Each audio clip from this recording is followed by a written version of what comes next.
Hello everyone and welcome to a really exciting Door Buddy exclusive, I guess we should say. We are going to be chatting with Amy Shojai today, as I'm sure some of you will have already seen. So I'm really excited to chat to Amy and see what she has to say about making our cats happy. Let me just pull it in. So for anyone that doesn't know, I'm called Door Buddy. And yes, I'm South African. That's why my accent sounds so strange. And here's Amy. Hi.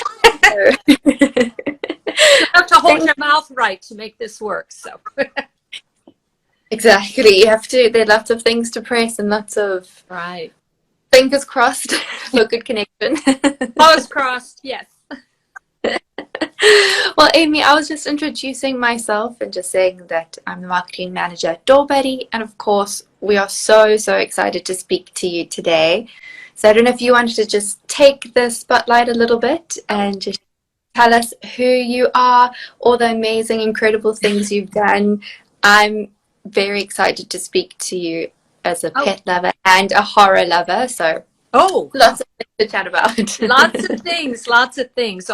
Gee, I can make stuff up. I'm Amy Shojai. I have been writing about cats and dogs since, probably the late 80s. And I am a founder of the Cat Writers Association. I have, to date, 35 pet books out and a series of what I call pet-centric thrillers that incorporate the animal behavior stuff as well. And I've got Karma Cat is, yes, hello, he just woke up. I said his name. He said treat. Is sleeping here. Hopefully he won't knock my camera down. And Shadow Pup is down on the floor over here, and he may make an appearance too. So that's me. I've just been a pet advocate forever. My whole business is helping pet lovers understand what's going on with their pets and empowering them to make the right decisions for their pets. And some years ago at Cat Writers Association, I made the acquaintance of Door Buddy. And it is a fantastic, I love this product. So I was delighted to be invited to do this and share our mutual passion of keeping cats and dogs safe and and little two-leggers also, and empowering our pet people to know what's available out there and how they can help. I love what you were saying about, well, basically everything that your books stand for is the compatibility of our pet. And I love that. That's such an important versions. I've got compatibility, solving behavior problems in your multi-cat household, one for multi-dogs, and then this one. And I got to show this because I love the cover of this. So that's putting the cats together.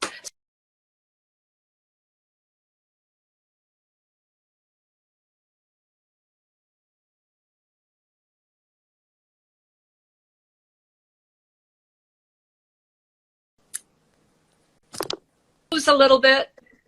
Okay. Oh, sorry. That's okay. Technology. Technology.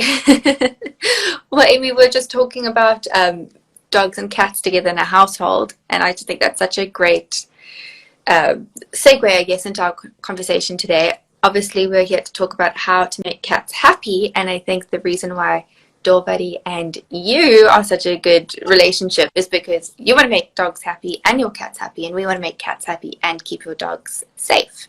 So with that in mind, I think it would be a good way to kick off our questions. Just for anyone who's watching, please feel free to drop any questions below and we will get to them. Welcome, and I hope you find some value in our talk. Yes. So Amy, the first question I had for you is, in your books you talk a lot about cat enrichment, and I looked on your blog and there's a lot of resources there for people to look at. So shout out to Amy's blog. Well, can you tell us a little bit about what cat enrichment is and why that's important for cat owners to pay attention to it? Sure, sure. Well, life on the wild side for cats, they would be outside chasing butterflies, catching, catching or trying to catch squirrels, and sniffing the grass, and climbing trees, having a wonderful time. And we have brought them inside, which means they're safer. They are safer. They don't have to encounter um, animals that could eat them, or that can give them disease or run into a car. But when we did that, we condensed their environment. So instead of having 2, 3, 4, 5 miles to roam around, now they're limited in some cases to a 1-bedroom apartment. And if you have more than one cat, everybody knows every cat thinks he's king and he's in charge. Well, if you have more than one cat, that's when some arguments can ensue. And cats now, they don't have to work for the kibble. So basically they're little couch potatoes, and the most that they exercise is to go from the sofa to the food bowl and back. And so we get what a friend of mine calls table muscle. They have a lot of extra weight that they're carrying. So, and they're bored. They're bored. I mean, what would you do if you sat there and, the first day might be fun sitting there in front of watching mindless TV and snacking on Cheetos or whatever, floats your boat. But after a day or two, you get bored. So enrichment, environmental enrichment basically means you are enriching the world that your cat can experience. You can, and it's pretty easy with cats, even if you are in a very small space. Cats are second-story artists. They love to climb. They love to be up high. So you can see behind me, I've got a bookcase. It's almost a floor-to-ceiling bookcase.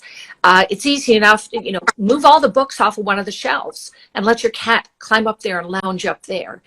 Cat trees are great. Sometimes they're a little expensive, but you can do things like a ladder and tie some cat toys on the ladder. Put, the paint rack out there. Put a little bed on that, and you've got a very inexpensive cat treat that the cat's going to love and climb. And basically you can do this second story environment for your cats that enriches them.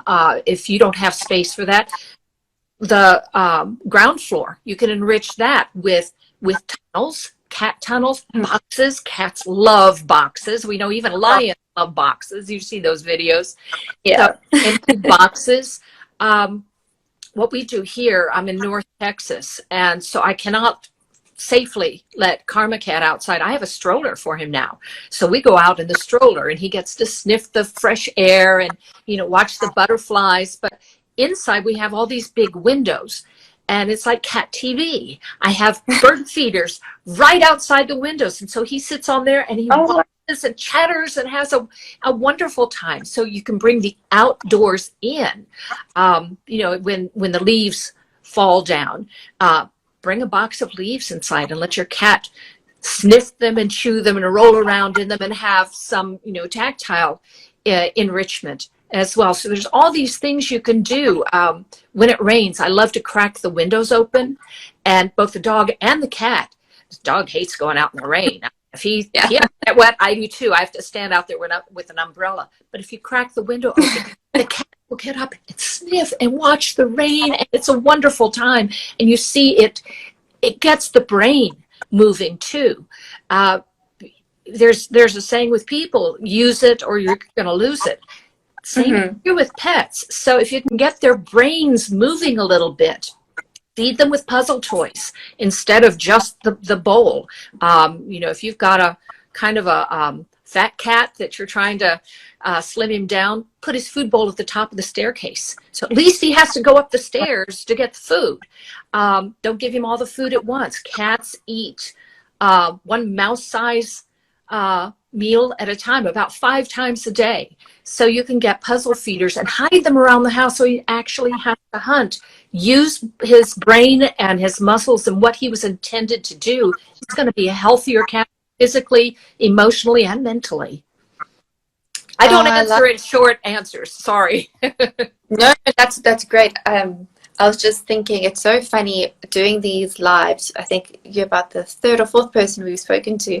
And it's so funny as a toddler mom, how often I take whatever we're talking about pets and cats, and we can compare it to the same as a toddler. Like if Absolutely. my toddler was in front of the TV all day, he would go nuts. But opening up the window and letting him watch the outside world, or just bring in the leaves from outside and have that like Montessori play. It's funny how these things And overcross. too, I remember, mumble years ago when I was a kid, and my grandma got, I think it was a new washer dryer, and it came in this enormous box. The best toy we kids ever had was that big empty box. We played forts, we played hideouts. It was so much fun. So a lot of this, if you have toddlers and cats or dogs, a lot of this does, think about what you want to do for your children, for your two-legged children, and that translates many times. I mean, you don't want your toddler climbing the ladder, but it is going to translate somewhat into the four-leggers. Yeah, and I love all the tips that you're giving, because I think a lot of people tend to think being a pet owner or a parent can be really expensive, and it can, don't get me wrong. Oh, yeah. But sometimes the best ideas are the simplest ones, or the ones that you have lying around your house. So Yeah, I call it cheap thrills. I mean, one of my cat's most favorite toys ever was the empty bathtub. Throw a ping pong ball in there, and that contains the toy, or a toy mouse, or little catnip or whatever. You put it inside something so you don't have to vacuum it up later. You don't have to fish it out from underneath the washer dryer. Put it in there, and he would get in the bathtub on his back and bat that around and around and around and have a wonderful time. Or wad up a piece of paper. And yeah, you will have to clean it up later, but it's so much fun. I'll bat it all over the problem. I have cat and a dog here. If I toss something for karma, the dog thinks he should get it. So he's stealing cat toys all the time. So, my previous dog, was a very much larger dog, and I had to pick up all the small cat toys because I was afraid he would swallow them. He was 120 pounds. So he was a big guy. But the cat, in those relationships, the cat's usually the boss, and they were best friends. And so I had to have separate, close the door, separate playtime for the cat, because otherwise the dog hogs all the attention, chases the feather lure and destroys it before the cat can play. So you may have to do some of those things too, and set up a schedule. Dogs and cats and little kids love schedules. They thrive on schedules. They know what to expect. And they'll come to you and paw your leg and say, "Hey, Mom, it's time to play with a feather toy." Oh yeah, I love that. And I think what's really good about Door Buddy is that it gives cats, and well, I suppose dogs as well, the freedom to really enjoy that playtime and have the freedom to explore whatever it is they're enjoying in a safe, confined area. So that's really awesome. Yeah, and that's what I do when I'm playing with my cat. Is I have the Door Buddy attached to my master bedroom, and so I will do that. Go in there. We will have a playtime, and then he gets fed in the master bathroom up on a shelf where the dog can't reach it. Now we have it situated now so that my smaller dog Shadow is about. It feels weird to say he's a smaller dog. He's almost 50 pounds, but he's the smallest dog we've had, to keep him out of the litter box. And that's a prime issue with people that have both dogs and cats is dogs love those cat treats in the litter box. And, it's a normal behavior, because mama dogs will clean up after their puppies. But cat food has such a higher content of protein in it. Apparently, it tastes lovely to dogs. We're sitting here gagging, and the dog is going, "Oh, yum, please, more." So, just for a hygiene standpoint, and also so you don't hiss off your cat, because a dog that is messing with the cat's litter box, the cat may look for another place to go, and it's usually like a piano or somewhere you don't want to have to clean.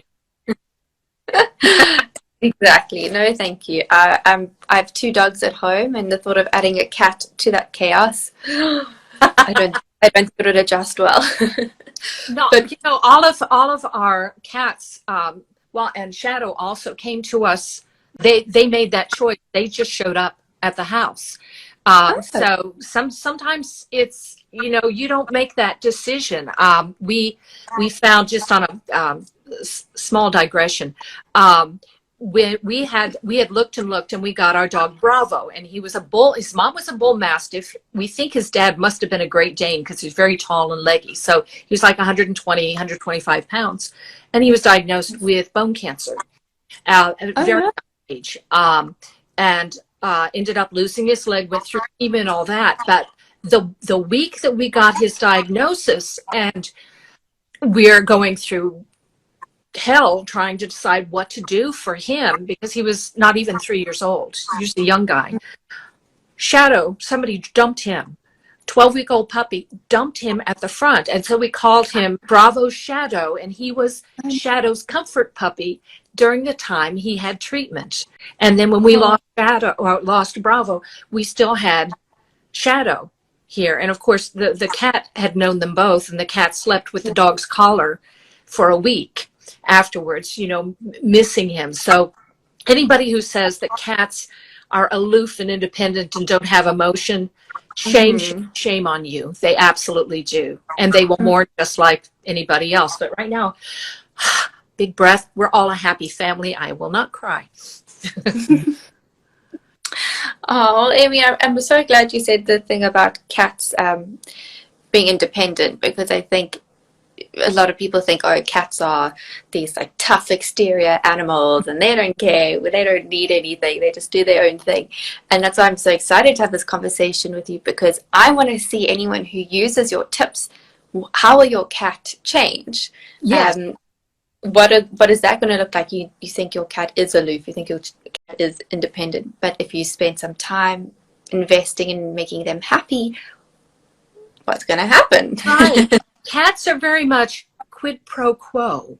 If you ignore them, if you are too busy and you're playing games on the internet, or like me, you're writing, and the cat comes and starts bumping your hands and wanting attention, and you push him away and say, no, go away.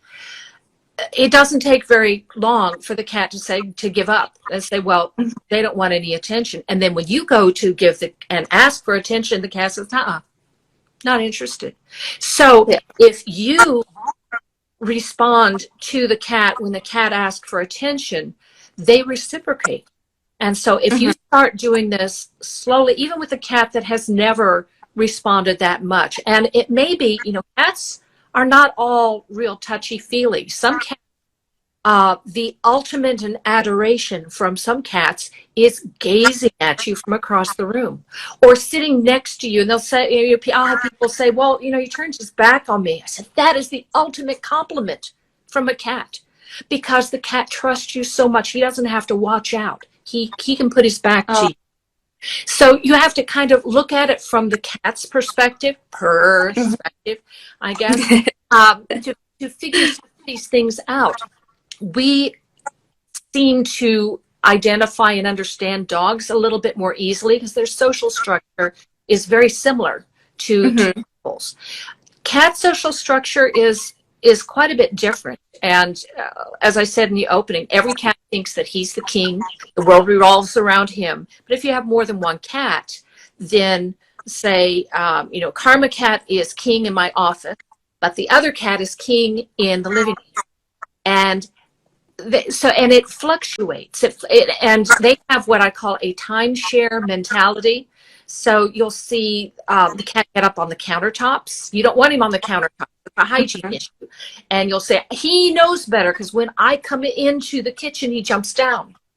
Well, yeah, it's a timeshare because you weren't using it. But when the big cat, you come into the room and claim that space, he jumps down. So as a tip there, cats like those high platforms. So give him Mhm. something higher, like a cat tree that's higher than your kitchen counters, and he will go there instead of on your countertops. And make sure, Okay. put treats up there, put catnip up there, so it's the best thing in the house, and that's going to help. So it's more of like a redirect the intention Absolutely. and the energy. Yeah, and Okay, cats don't do punishment well. So you can't really, people say, oh, squirt them with the water. Well, my first cat loved to be squirted with water. She loved it. And some cats, they'll do that as long as you were there, then they'll get up there again. So give them a better opportunity. With cats, listen, they will tell you what they want and what they need. They will tell you. So if they're scratching the sofa that is, a fabric kind of a thing, and your cat tree is sisal, put some fabric on the cat tree. They tell you what they want, and just give them exactly what they want. Put it in a place where they want. They want to be their scratch graffiti to be seen, not hidden in a back room. So listen to what your cat is telling you. If he likes to scratch horizontally or vertically, or my first cat, Sarah, a little tiny thing, she'd get on her back and scratch the underneath of all of my furniture, pull herself along. So yeah. Look and see, they will tell you what they want. Yeah, again, like humans, you learn someone's love language, you learn what they're trying to tell you, and you work together on that. Exactly. And think of cats and dogs also as having the attention span of maybe a 3 or 4 year old human toddler. Which is not long. Very not, yeah. Put us like 30 seconds, something like that. So so parents, you can put it in that perspective and think in those terms. And you come back into the house after work, and you find that they have done something that was inappropriate, and you get very upset. They don't know why you're upset. They only know that when you come home, when mom comes home, she yells and screams. So whenever mom comes home, I'm hiding. I don't deal with it, and they know why. But they will learn that very, very quickly. So in order to correct a behavior, with cats, you're going to redirect. And with dogs, you're going to catch them in the act of doing something you like and reward that.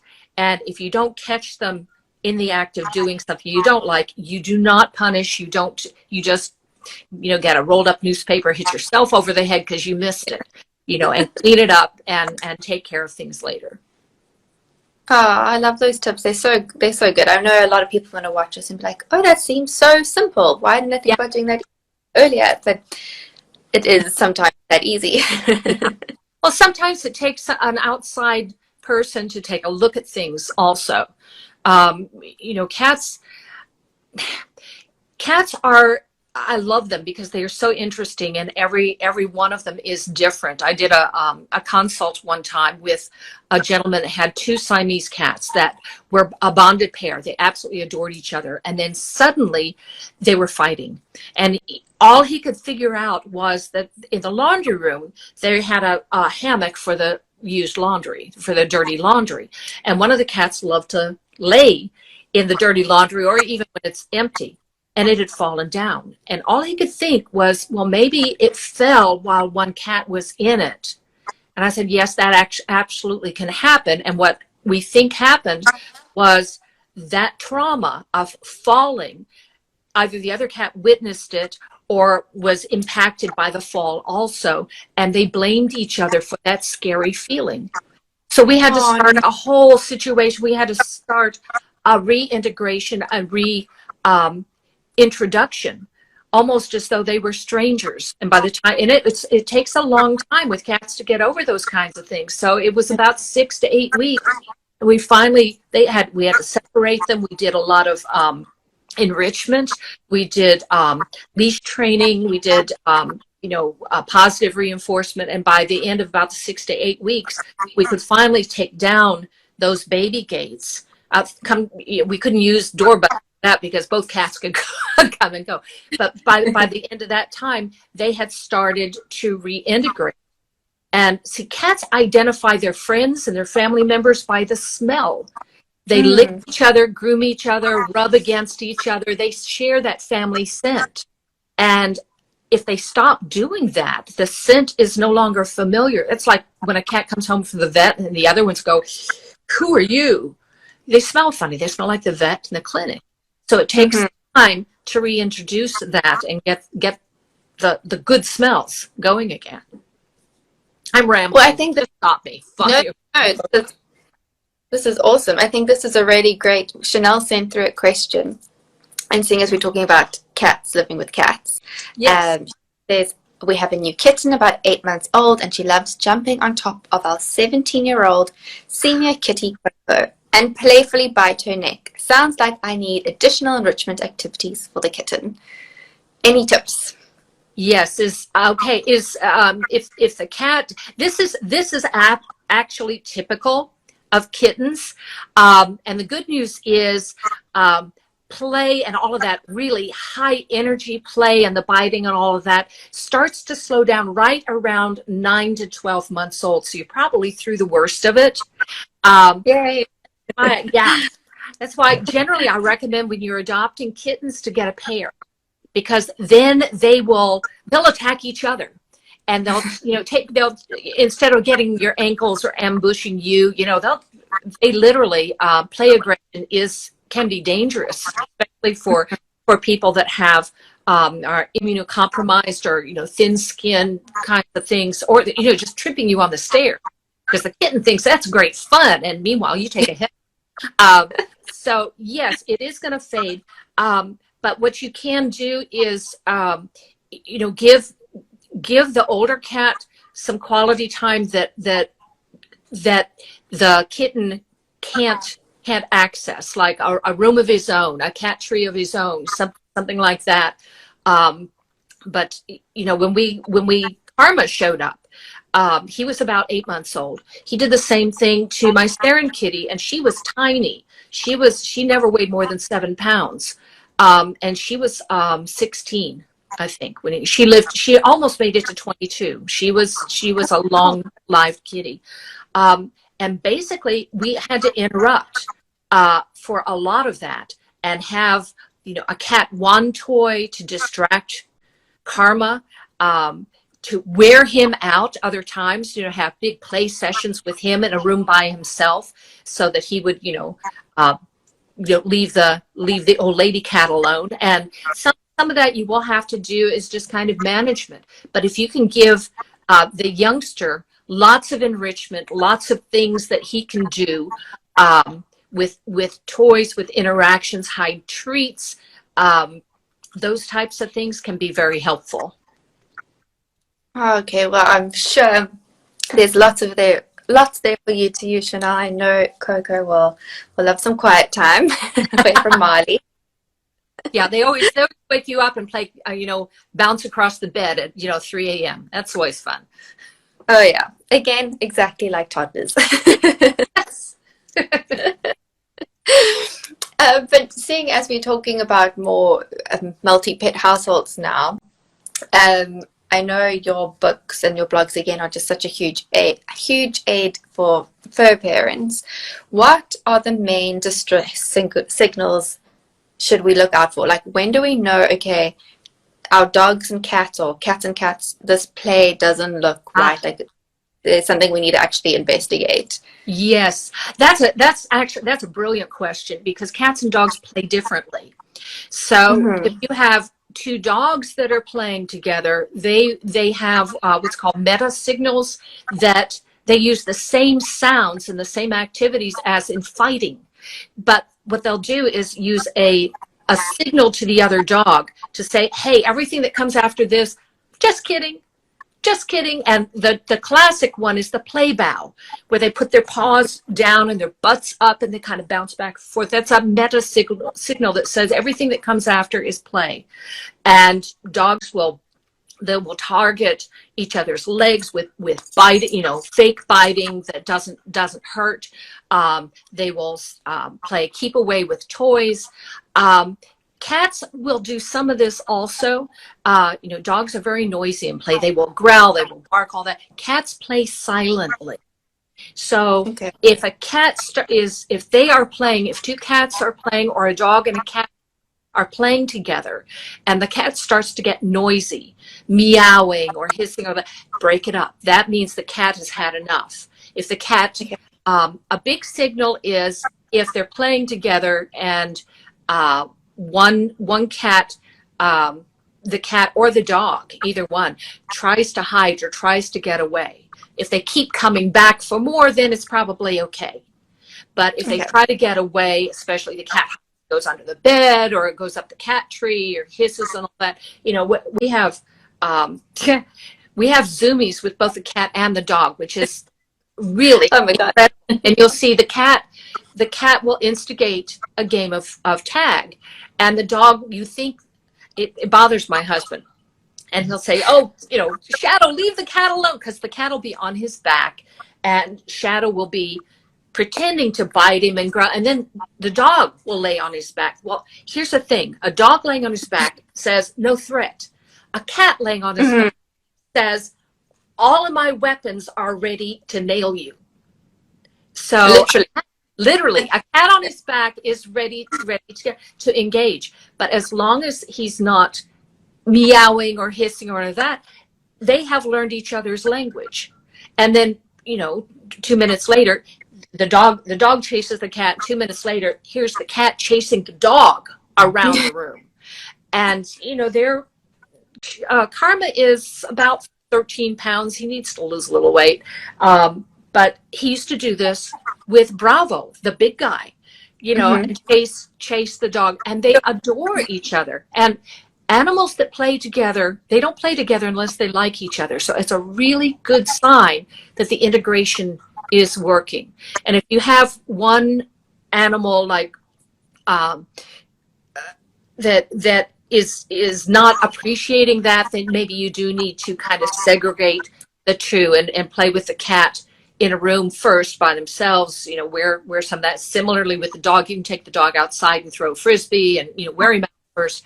Then when they come in, maybe they'll sleep together, which would be a really nice thing. That would be nice. So in those scenarios where like the cats and the dogs, or the cats and the cats just aren't playing nicely together, or it's constantly going to fighting, is that where you will see like a no invitation to play, or there's always a hissing and always a meowing, like there's never that those playful signals that you just spoke about? Right. And the cat will want to hide. The cat will hiss, growl. You know, Karma, when playing cats, will they will you know, pop the dog on the nose. If it's play, the claws are retracted, and the dog thinks it's great fun. I'm getting popped on the nose. It's weird. I mean, the dog thinks it's fun. If the claws come out, then the dog may get a yelp and be corrected once, and he may have been too rough with the cat. So some of that is actually a learning process. As I said, dogs and cats, their body signals are often the opposite of each other. A dog raising a paw, you know, we always say, oh, shake paws, shake hands. Raising a paw is a submissive signal. Whereas a cat doing this is, again, getting those claws ready to do. A dog's wagging his tail, if it's wagging in a low, relaxed way, that's a signal that says, come closer, I want to be your friends. A cat tail wagging is a sign that he's getting all revved up. It could mean that he's going to attack, but usually it is not. It's a signal to say, back off. You know, I'm feeling a little antsy here. Now, if a dog's tail, the thing is with the dog's tail, wagging is not always a good sign. If you have a dog that has his tail, he's wagging, but it's way high, you can see it between his ears and it's jerking back and forth, that's a sign that he may be ready to attack. He's getting so aroused that piloerection, that fur standing on the back of the dog, that is a sign where you probably need to separate them because he's gotten so excited. Regular play can tip over into aggression if you are not careful. So a good way to do is about every 5 minutes, separate the two. Give them a little bit of time to chill. If they come back together, then it's okay. If one hides, then it means that one was not thinking it was fun anymore. And it's so good because there's so many resources out there these days, like your books and like different behavioralists, where people can actually go and say, hey, I need help. So I really hope whoever's watching this, and thank you for everyone who's joined us, that there are these wonderful tips out there, and you do feel like, okay, I'm not alone, or okay, I can do this, I can tackle Right. all these problems. Right. And you can go, you mentioned my blog. It's just my name, amyshojai.com. So you can go there. There are a lot of free resources there. If people have questions, they can do that. They can go, the books are available on Amazon and, as I said, pretty much everywhere, even in audiobooks now. Most of these are available in audiobooks. So if you are a parent that can't, put your hands down, you can be listening while you're taking care of the two-leggers and the four-leggers. Oh, that's fantastic, I should say. Well, Amy, I think that's all the questions I had for you. I really appreciate you taking the time out of your day to chat to me. It was so lovely to actually finally connect with you after all the back and forth. Right. You're across the country, and I was traveling. My first Thriller Fest conference in about 2 years, so had a wonderful time there to connect. And that's what's fun, is a whole new readership. I've written all of these nonfiction books, but with the fiction, I can make stuff up.